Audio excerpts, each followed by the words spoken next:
Guys come here and then they complain that they can't find a good girl, or all the girls here are just interested in their money, interested in this, and that, whatever, and just want to use them, right? Welcome to How to Expat. My name is Sam, and you probably know this guy, Live with David. He has a YouTube channel. If you don't know already, the link to his YouTube channel, of course, will be in the description down below. He has great videos. I think the most authentic videos you can find in Colombia, including our channel. I think he does a way better job than we do, especially with showing the whole, the surroundings and how Medellin and Colombian generally is. So glad to have you here. I'm going to ask you some questions. We already did a video with him, by the way, which is way more free-flowing. So if you want to see that, also the link to that is in the description down below. We do it a little bit more structured here at How to Expat. So I'm going to ask you the first question. We have 5 questions for you. Why did you choose Colombia? Why did I choose Colombia? Well, why? Because I was working at my job selling insurance over the phone. Well, basically, it ended up to where I was selling over the phone from my home, and I've always wanted to live in a different country, and I switched from selling life insurance, which is this person-to-person, belly-belly, to selling commercial insurance, where I was mostly selling over the phone, and my clients didn't want to see me. So I said, you know what?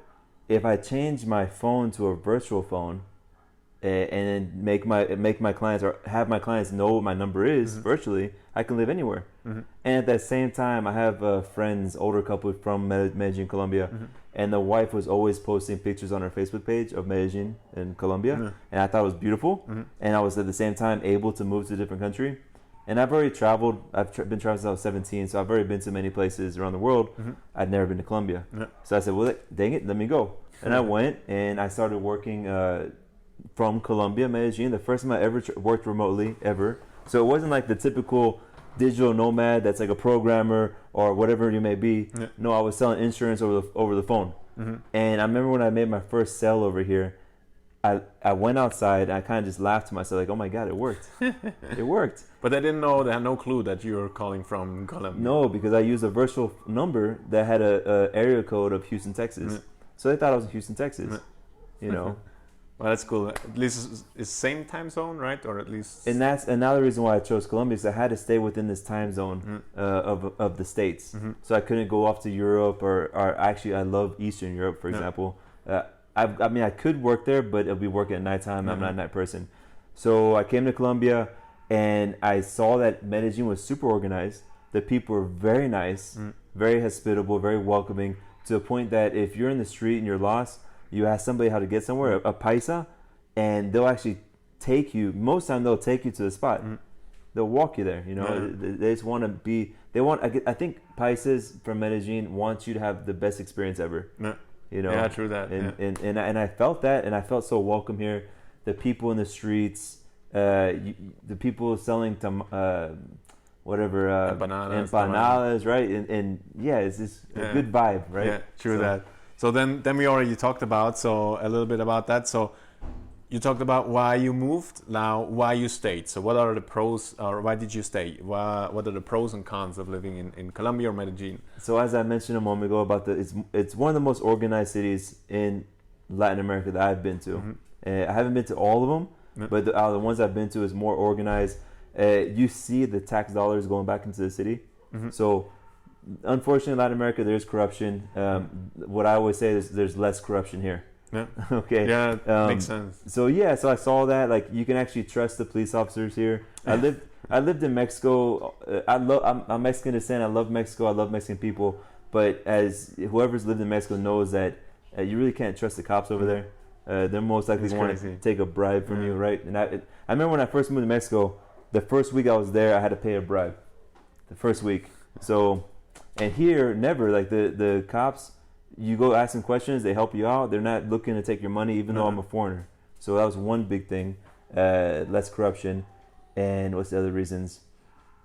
The people, the culture, and the mountains, the beautiful mountains, the weather. I mean, I'm pretty sure everybody says the same stuff. You just can't beat it. Yeah, that's true. So how did I know you're... And the cons. Oh yeah, the cons, of course. Let me tell you the cons. So the cons. All about the cons. The cons. So, for example, I would say my pro can become a con at the same time, because I love the fact that here in Colombia and Latin culture in general, people love being around each other. Mm-hmm. They love being like a part of a group or community. They love that, and I love that too. Because in the States, I felt very like secluded, alone. You feel that seclusion in the States. You feel you're not alone, but you feel alone. Over here, you never feel alone, really, hardly ever. So that's a big pro for me. I love that, but at the same time, it could be a con, because, for example, and it's just a silly example.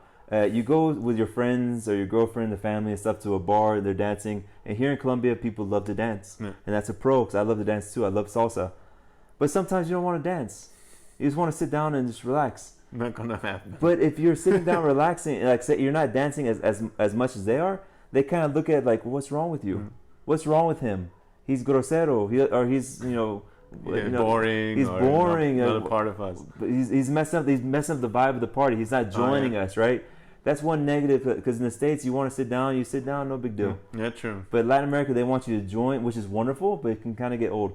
Another thing about the same kind of concept is when you go with a group of friends to the mall, and say you go to the food court, what one person eats, everybody eats. That's Colombia. So, for example, if it's a group of friends together and they want to go to a burger joint... that's why they have the picada, right? Never thought about that. Exactly. So, never thought about that. So, there's a burger joint here called Presto. In my opinion, it's not the best place to eat a burger at all. But I went with my girlfriend and her friends, and they wanted Presto. Like, one person wanted, so they all joined together and go get Presto. I hate Presto. So, in my American mind, I'm like, wait, you guys get Presto. You guys get the burger that's horrible. And I'll go get something else that's better. And I knew when I said that, I knew my girlfriend was like, oh my God, David, what are you doing? That's so embarrassing. You're supposed to join us. But I told her, I said, look, just tell them I'm a foreigner and put the blame on me. You played the foreigner card. I put the foreigner card. Man. But the fact that you have to do that, or if you don't want to be rude, you just join with them, you eat the crappy burger. So that's one of the cons. But the pros far outweigh the cons. And those cons are not even that bad, because they want you to be part of the... One funny thing. Okay, so here in Colombia, they share everything. Literally, they share everything. So, for example, I was walking to a metro and I saw this like group of friends, like 3 or 4 friends together. One person had a banana. She opened the banana. She gave a piece of banana to one, a piece of banana to another one, a piece of banana to another one. Mouth feeding or? No, like they broke off a piece. Broke off a piece. Everybody got a little piece of banana, and then she took her piece of banana. This is Colombian culture. That's all about community. Well said. Right. For example, I'm not gonna put the person under the bus. I won't say the name, but I have a friend who's Colombian, okay, and she doesn't always want to share what she has. So at her office, when she has something she wants to eat, sometimes she'll take it to the bathroom to eat it, because if she opens it up with her coworkers around her, okay, if she opens up with by the way, this is Tasha laughing in the background, crying. If she opens up with her coworkers, she has to literally share it with everybody. So she'll go to the bathroom and eat her. Even if it's like a little piece of candy, they have to split it up. And oh man, yeah, that's so different from what most people would think or say, like safety or people are out to gouge you or anything. Like nothing like that, right? It's way different problems you're gonna have here. I might be over exaggerating, but for you guys who are Colombian or you know Colombian culture, comment below, let us know. It's true. Anyway, so that's one of the cons, but it's not too much of a con. Yeah. It's okay. So. A whole other thing which we on our channel never really can talk about, because I came here as almost married, so I married around 6 months afterwards when we came here. So I've never experienced the whole dating game. I know you have a Colombian girlfriend. You have been together with her for quite a while now. So how was the dating experience here, being a foreigner in Colombia? What might be the differences to the US? So can you elaborate a little bit on that catchy topic? Of course. So one thing that's kind of funny is that other Colombians, Colombian guys too, when they first meet me, like say a taxi driver or whatever, said, oh, so did you come for a girl? Yeah. That's always like a question. I'm like, no, I didn't come for a girl. I came by myself, and I already explained the reasons why I came. I met my girlfriend while I was here. So what's the difference with Colombian dating? I haven't dated an American girl in a long time.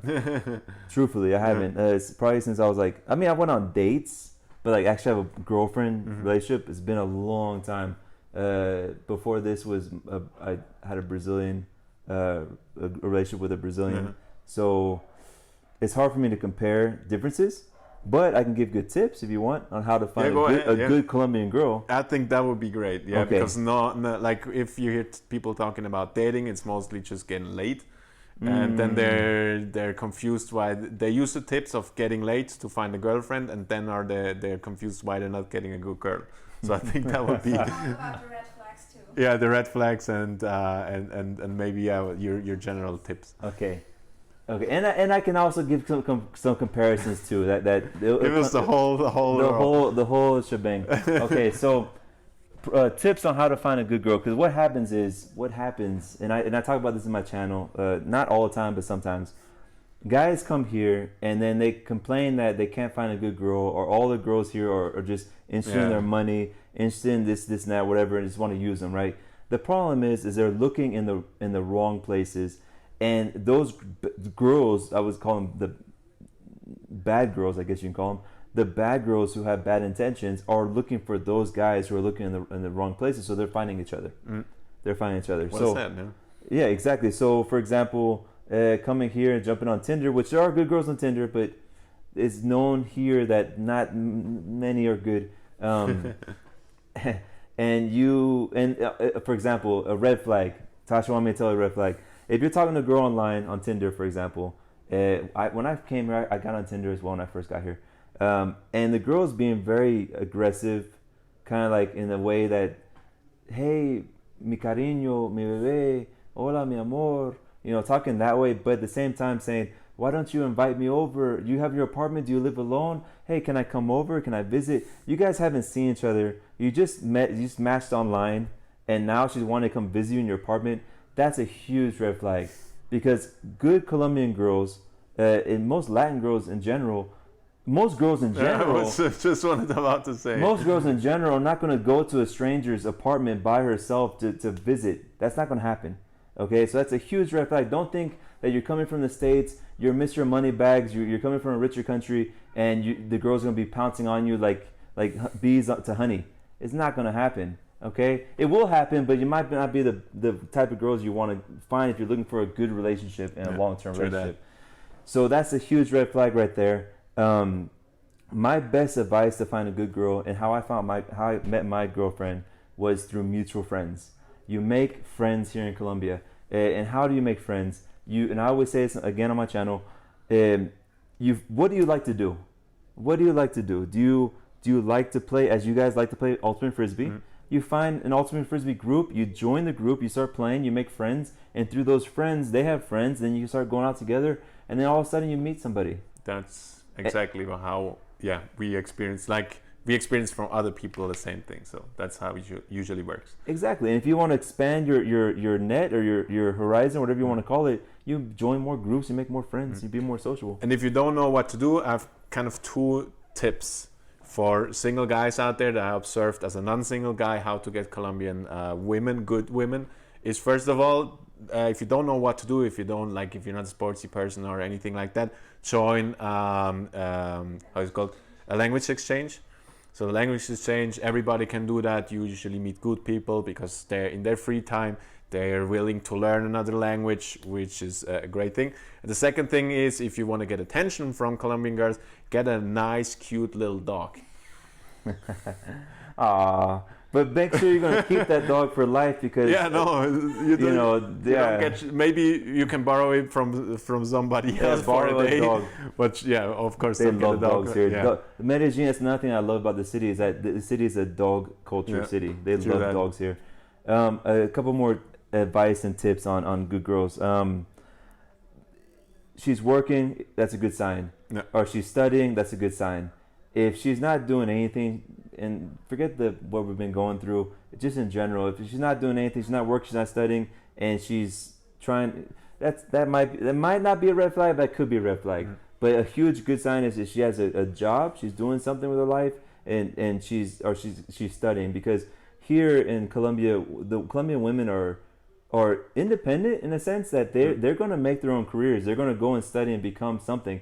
But at the same time, a good girl will stand beside their partner, and they'll grow together. So Also, another red flag, and this happened. I gave a consultation actually to a guy, and he was doing the party. The girlfriend and the family were coming over, and he was basically footing the bill for everything.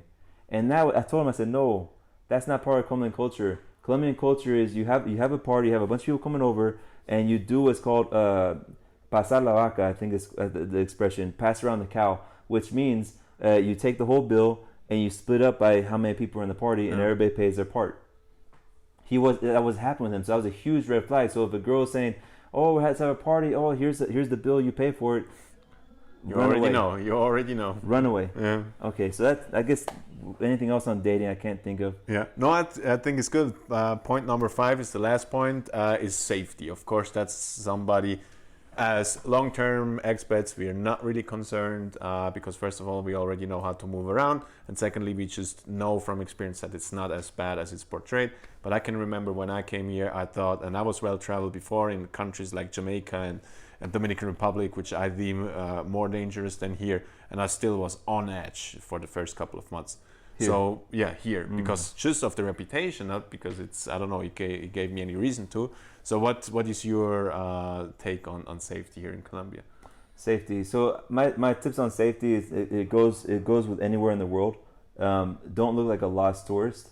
Walk with confidence. Look like when I traveled around the world as well, and anywhere I've gone, I've always my technique was, or what I like to do is I like to walk cities.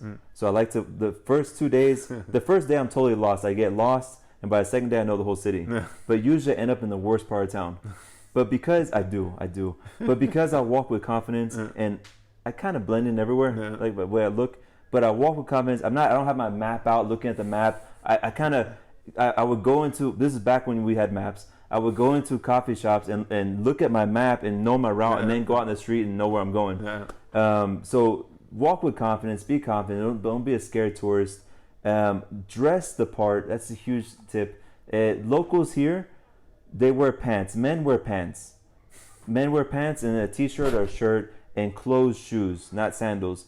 And just think about, I remember when I was growing up in the States as a child, my dad and my uncles who are now in their 70s, 80s, but back when they were 30, 40, they never wore shorts. Because who wore shorts? Children wore shorts. Children wore shorts back in the States to go to school. And men wore pants. So that culture is still happening here in Colombia. So don't wear shorts. Don't do whatever you want. Do whatever you want. But if you don't want to stand out like a tourist, dress like a local. Wear jeans, wear closed shoes, wear shirt. I asked my girlfriend one time. I said, Nati, what do you see when you see a grown man walking? Because actually we saw a grown man walking the street with shorts, a baseball cap, and I think he was wearing tennis shoes. I said, what do you see there? Like, what goes through your head? And she said, it reminds me of a cartoon character I used to watch as a child. Tasha's laughing. It was like a boy that was dressed like this. That's what it's like. That boy, the cartoon character, but a full man, the grown man. So that's what Colombian women see when they see a grown man wearing shorts. Unless it's Sunday. Sundays is a day of exercise, so people wear shorts and stuff. But every sport other day, shorts and not jeans shorts. Right, sports shorts, or if you're at the pool, or if you're at the beach. So think back in the States, back in the 70s or whatever, 80s. That's how it is here now. So be confident, dress the part, and if you really, really look like a foreigner, just be careful. Don't go downtown at nighttime, for example. But you actually got robbed, right? Once. So can you, in a couple of sentences, describe what exactly happened there? I talk too much. Anyways, no, because of that. That's just a normal filler sentence. No, it's fine. Okay, so I got robbed. Yes, I did. After being here for 3 years in Colombia. And why did I get robbed? It's because I got a brand new motorcycle or a scooter, a moped, whatever you want to call it. And I never ridden a motorcycle before. So obviously I didn't look confident. I was driving all unconfident. And I did the whole American thing of, the turn was coming ahead of me, and I put the blinker on well before the turn. And I was on a busy street, and I was turning into a neighborhood that's very unbusy and is known to be very secluded. So whoever was behind me who knew that and saw me unconfident, turned the blinker, they basically followed me into the neighborhood and robbed me by gunpoint. And took my motorcycle and everything. But the reason why is because I wasn't confident. I put the blinker on well too early and all that stuff. But it happens to anybody. It can happen to if you're doing everything right here, you can get robbed. Now, my main tip: if someone comes to rob you, just give it to them. Yeah, I gave them my cell phone. I gave them my wallet. I gave them my motorcycle. They took off. I was stuck in the middle of the road with my helmet in my hand. It was the worst feeling I ever felt in my life. That was the only time I ever considered leaving Colombia. For like a week, I was shocked. You know, I had the PTSD, whatever it's called. Yeah, PTSD. Yeah, PTSD, whatever it's called. I had that for a week or so. I was even like, when the motorcycle come next to me, I like freeze up. But then it passed. Yeah. It went away, and now I'm fine. And I still hold to the point. Just give them what they're asking. And I understand that sucks because they're bad people and they don't deserve that. But there's too many situations where tourists don't do that and they get hurt. Yeah. They get hurt. Yeah, we actually did a video where I summarized what happened to people that actually died, and in Colombian foreigners, because I actually calculated that it's way safer for a foreigner or for an American to live or to be in Colombia than to be in the States. So the murder rates for foreigners in Colombia or for Americans in Colombia is way smaller than the death rate of Americans in America. So that's a whole other thing. But what actually happened to the bike? So I could imagine in Latin America the system is not working right. You never seen your bike again, and you went to the police. Nothing happened, right? But what actually happened? Oh, that's actually the story right there. So I put in the report with the cops that day. Actually, they took everything, my cell phone, everything. So I was walking down the street with my helmet in my hand, all beat and sad, like almost in tears. And there was a group of young people sitting there in the corner on the street. And I approached them. I asked for the phone. They lent me their phone. I put the police report in. Forgotten. It was done. I was like, I thought the same boy you did. Like, okay, I lost my motorcycle. I lost everything. 2 months later, I get a phone call to my new cell phone with my old number. And it was a police officer. Said, "Is this Mr. Martinez?" I'm like, "Yeah, this is David." And he said, "We found your bike." I'm like, "Really?" So they found it in this neighborhood called 12 de Octubre, which is one of the most dangerous, very dangerous neighborhood, well up in the mountains. And it was abandoned next to a soccer field. And they said, "Can you come and get your bike? Come see it." I'm like, "Yeah, sure, let me go." I went. The bike was totally unmarked, undamaged. The only thing that was damaged was that there's a lock on the what's it called? The handlebars. There's a lock to lock it, right? They broke the lock. That was the only thing damaged. So I got my bike. I took it. I got the lock fixed. It cost me like 80,000 pesos, which was like, what, $20, something like that. And then I sold it, and I only lost like maybe 200,000 pesos after everything was said and done. I went to a resale shop, like a consignment shop, and sold it. And my theory is, why was the lock broken when they had my key? Well, my theory is the people who stole my bike took it up to the neighborhood, parked it somewhere, and then someone else stole it from them that was parked, took it somewhere. Maybe they found out that who they stole from were bad people. Yeah, and they just left. And they just ditched it. Yeah. And there you go. That's the story about my bike. So I got it back. And thank God I didn't fight them. I could have, because they had a gun. It's easy. Yeah. It's scary. It is scary. But that being said, the 3 years I rode my bicycle, I never got robbed. And after that, I've been here 2 years later. I've never been robbed. So it's just like being struck by lightning almost. Yeah, exactly. Right? And then again, like if when I came here, and I would not imagine the police calling you 2 months after your bike got stolen. So I don't know how it is in other parts of Latin America, but that's not a rare story. Like the system here, it works. It's like the police does its job. It's really not too bad. Of course, you hear other stories, but it's not a rare thing that people get their bikes back when they're stolen, get their cell phone back. People like the police actually doing something. So yeah, I think that was it for this video. Or you want to add something here? One thing, the police did take my license plate wrong. So like they did a couple of letters and numbers wrong. Yeah. But even then they still found it. Crazy. Yeah, who knows how that happened. Yeah. But yeah, that was it for this video. I think if you want to find out more about David, go check out his YouTube channel. Again, the link to that is in the description down below. I think the best videos at the moment about Medellin. A little other style than we have, but I think way more authentic than what you will find on YouTube anywhere else. All right, that was already it. Thanks for being here and sharing your crazy stories like usual. And yeah, see you in the next video. Bye-bye.